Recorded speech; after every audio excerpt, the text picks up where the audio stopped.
Where are we exactly? That's a really, really good question.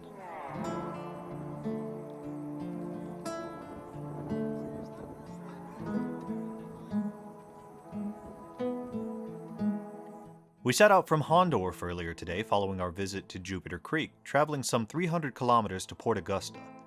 But, since it was only about 4 hours from Hahndorf to the port, we decided to take a little detour to do some extra fossicking out in the wild. We're sticking close to a railway system to find a combination of some very neat and green glassy slag material and a variety of jaspers. The ground here is very heavy in iron, so many of the specimens we're finding are banded with orangish patches and black streaking. Or that Really slag. famous Australian iron jasper.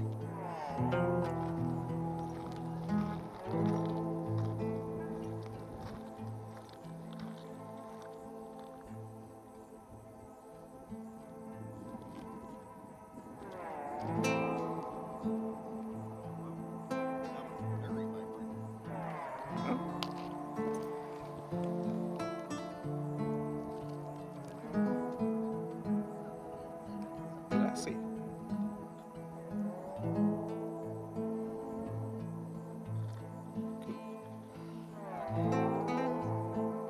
I found an iron ring.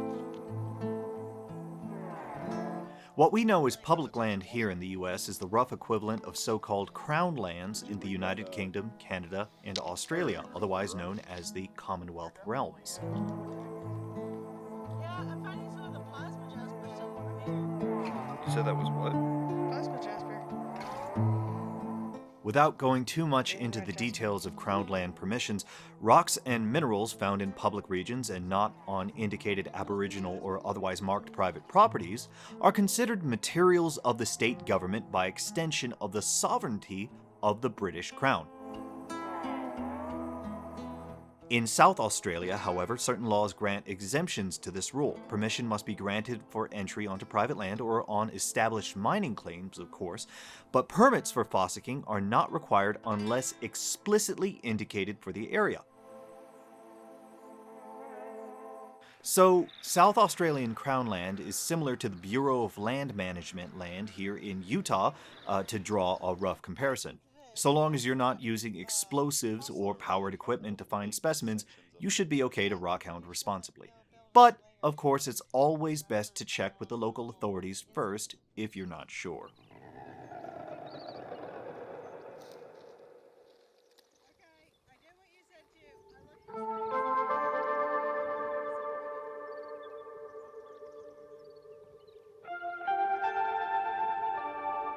Ooh. Super neat. Thanks for the soundbite. Which will never be.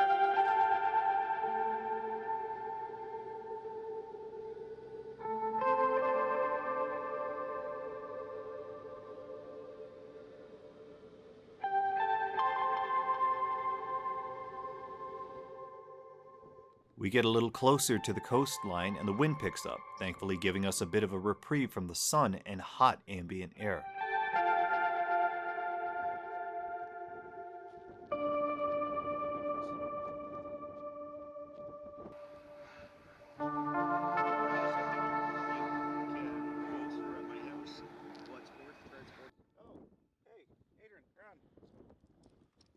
In this little area, orange selenite crystals can easily be found in patches littering the ground alongside barite specimens, mixed with orbicular nodules and more jasper specimens.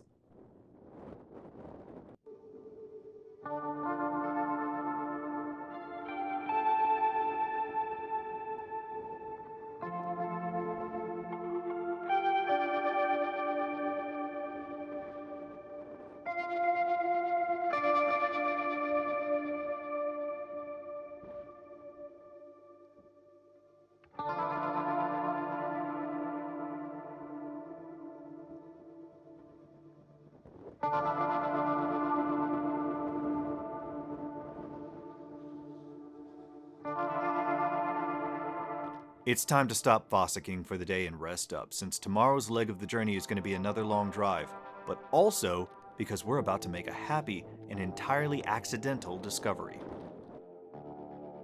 So today we're supposed to keep pushing on to Coober Pedy from Port Augusta, some 5.5 hours and 540 kilometers away, right? Wrong! We're taking a big detour first. Turning right at Pimba and continuing past Woomera Air Base and Roxby Downs, and an hour way into the desert, we arrive at an extremely important location in Australia's opal trade, Andamooka.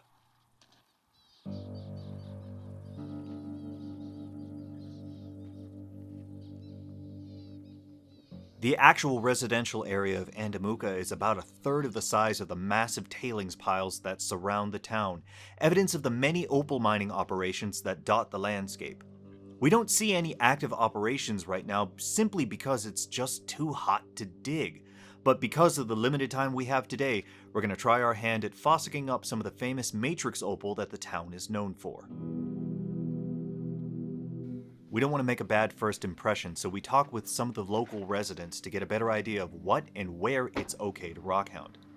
Everybody who lives here is here for the opal, and we don't want to accidentally collect on somebody else's claim. We also take a moment to look at a bit of preserved history, the original dugouts and settlements of the first Andamooka miners, from almost 100 years ago.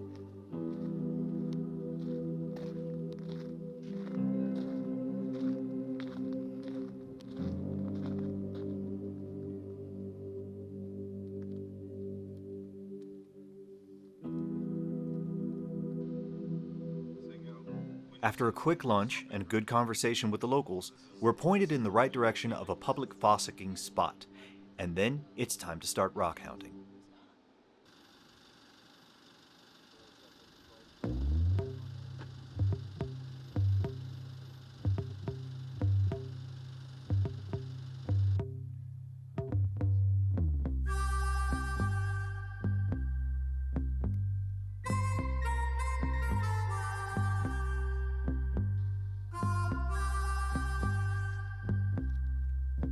One of the first things we noticed is the near constant presence of selenite chunks that litter the ground.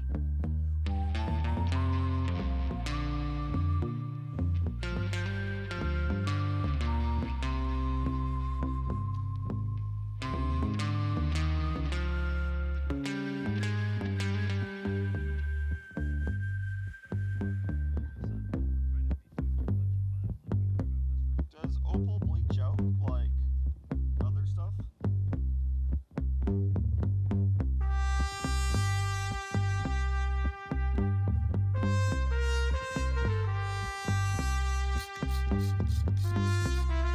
We're using spray bottles to wet some of the shale pieces in which the matrix opal can be found, accentuating the appearance of the opal under the sunlight.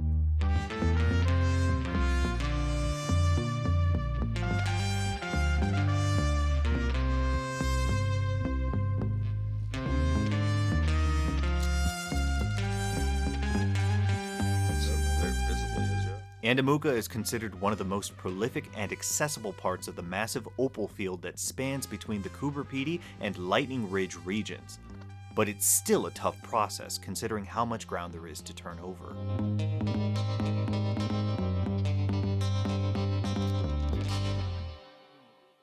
You can tell by the divots in it, like she was talking about, where it fills in the shale. The big grains. Oh wow, yeah. Yet, when you found something, you really know you found something.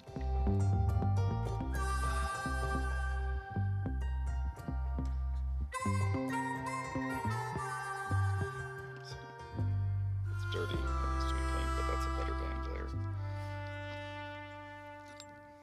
We're only outside for maybe 2 hours at most, but the flies began to swarm so badly around our eyes and our mouths that it's hard to talk between us. And the heat, well...